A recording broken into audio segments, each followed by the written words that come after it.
I think if I had my perfect wish, I'm great with the NIL in its own right. I'm fine with the transfer portal in its own right. Ideally, I think the NCAA should have just hitched their wagon to one of the two. And I'll tell you why. My concern, so take the kid from Pittsburgh, right? So coming out of college, USC probably didn't recruit him, or he probably would have went there. But he's there now. Mm-hmm. But Pittsburgh's the one who gave him the scholarship. They recruited him out of high school. They put all the time and energy to develop him into a Biletnikoff winner, top wide receiver in the country. Yep. And then he enters the portal and goes to the highest bidder, which ended up being USC. And I'm Pittsburgh saying, well, where was USC 3 years ago? Where were they when you were a 3-star recruit and they didn't want you because they signed 4 or 5-star receivers that year? If you could do the NIL, but once you went to that school, you were like the old transfer rules. You had to sit out a year. You can only do it once. Make $5 million. Great.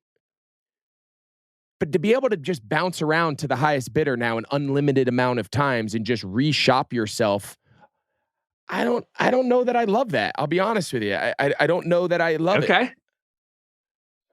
So let me play devil's advocate for a little bit on this one.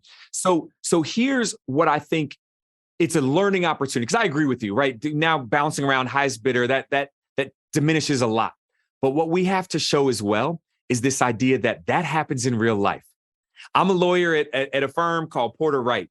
If another firm, Baker Hostetler, says, hey, Luke, we want to come and pay you more money because of all this great work you're doing in the sports space, or hey, Jones Day, this law firm or this other law firm, right? I could decide that I want to bounce around to the highest bidder. And I might go to one other law firm for a year and then to another law firm for a year. At a certain point, people say, okay, why is he not staying at one place? Is there something then wrong with this person because they bounced around? Can they not get along with their teammates? Can they not get along, right, with the leadership or the coaching staff, or what is it? Or are they just greedy and looking for, the biggest payout? Are they really adding value then to our program? I think we're going to get to that point where student athletes are going to start to realize that in the real world, you have the opportunity to bounce around from job to job, company to company. But at the college level, while you have that ability, does it really benefit you in the long run? So one move here and there, okay, could make sense. But starting to bounce around and be that every year being that free agent, that might start to get. Yeah, I guess my only caveat would be, you look at the coaches. The argument is always the coaches can leave.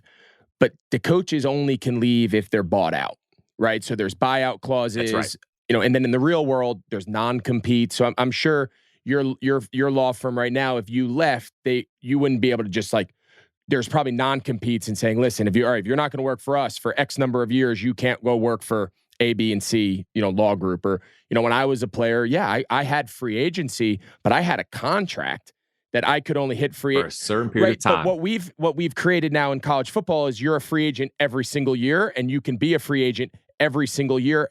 Is there an industry where that is the case in the real world? I don't know of any. I don't know of one where you could just arbitrarily bounce around with no non-competes, with no contract, with no buyout. Maybe I'm wrong. Well, there's some. I mean, there are a lot of times you could be a teacher, right? You could be a teacher and you go to different schools. There are a lot of tenure. You lose your pension, and you could lose tenure. So you could lose retirement. There's some downsides to it. Yeah, there are risk factors to it. But I think ultimately you're right. And what we've created because of, and the NCAA did the transfer portal changes to their rules first in 2020. Yeah. Then name, image, and likeness, which I think they still thought they were going to win on, and they didn't, came around 2021. So now the two of them together have created this quasi-free agency that has no guardrails whatsoever, right? If you think about the NFL, the NBA, in pro sports, there are guardrails for timing, windows, what you can do and can't do during free agency. But right now at the NCAA, it truly is the wild west. Listen, if I was a college kid, I don't put any of this on the plate of these college kids. That's right. I am all for... The kids didn't make the rules. The kids they didn't win the court cases. The kids are just operating in the environment that was laid out for them. And I'm a believer, if you don't like the rules, change them, but don't fault the people that are playing by them. So if I'm these kids, I am full supporter of all these young student athletes. Get what you can get because the rules are going to change at some point. So you might as well strike while you have the opportunity to. So I don't place any of this on the feet of the kids. Like we talk about most around here, most of the time it's the adults who ruin the stuff for the kids. The adults are the ones who can't figure anything out. And That's but in this case, the adults not being able to figure it out benefited the kids, which is a rare occurrence. That's right. Absolutely right. So the last thing before I let you go, and I think it's an interesting thing, and we haven't touched on it, so I want to just dive into it. Where I see the NIL being really, really beneficial, and you mentioned it earlier, was the non-revenue generating sport. So Miami just got these two sisters. They're twins. I off the top of my head, I can't remember their name. They just transferred. The Cavender twins. They have a huge TikTok, social media. They have a huge presence with young kids and whatnot on social media. And they just transferred to Miami, and they can print money. There's a young gymnast who now you see her on TV. She's on all sorts. I think she goes to LSU, and she does all sorts of. So to me, those girls moving on to those sports, non-traditional revenue generating sports, there really was no light at the end of the tunnel for them to make a quote unquote living. Right? You played college basketball at Duke, for 2 years. No one paid you any money. You went to school for free, and then you had the opportunity to get drafted. All these other sports.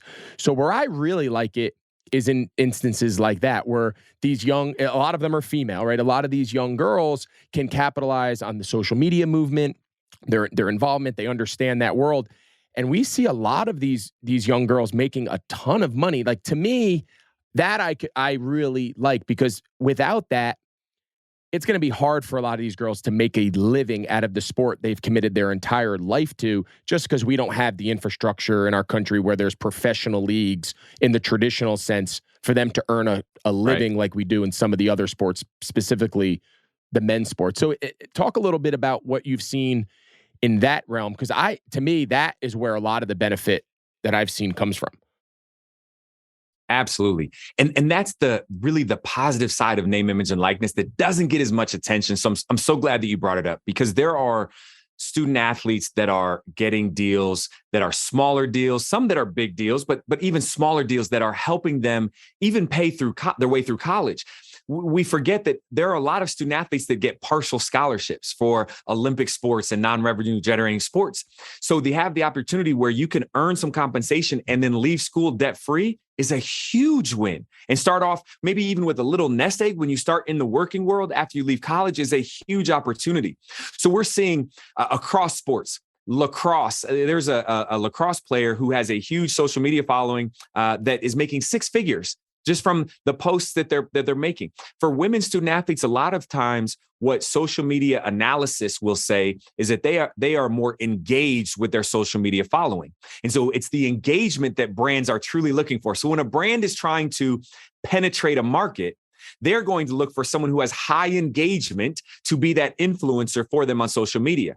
Just like flip to what we talked about earlier on the men's side, somebody has 10,000, a guy has 10,000 followers. He never talks to his followers and engages with them, but gets this deal because he's on the football team. But when you look at that's not a real business deal for traditional purposes. But you look at a women's student athlete that has a highly engaged, maybe she only has 10,000 followers, but she's highly engaged. So every time she puts something out there on social media, there's comments, there's engagement, there's interaction with her post.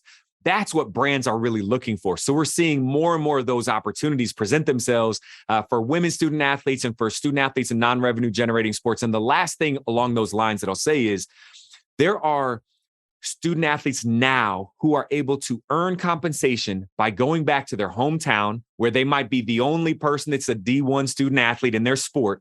And they can do clinics and camps and do coaching sessions and private coaching sessions with students where they can now make money off of that. And it falls under name, image, and likeness. And what a great opportunity for them to put money in their pocket during the summertime or during their off season in ways that they've never been able to before. That's a really good point. We run a tight end camp of NFL players called TEU every summer in Nashville. And for the first time this year, we were able to bring 4 college kids under the name, image, likeness program that they were able to attend. So, again, outside of the deal they struck, we could pay for their dinner. We could put them up in the hotel. Yes. For 2 days, they, in essence, were no different than the NFL players. They practiced with us. They ran routes. We did training. And it was just what a cool opportunity for these kids. And then they went back to their coaches were all great. They gave them a couple days out of summer program, knowing they were come down to work with us. Right. So I think those are great points. It's not always the transactional business component.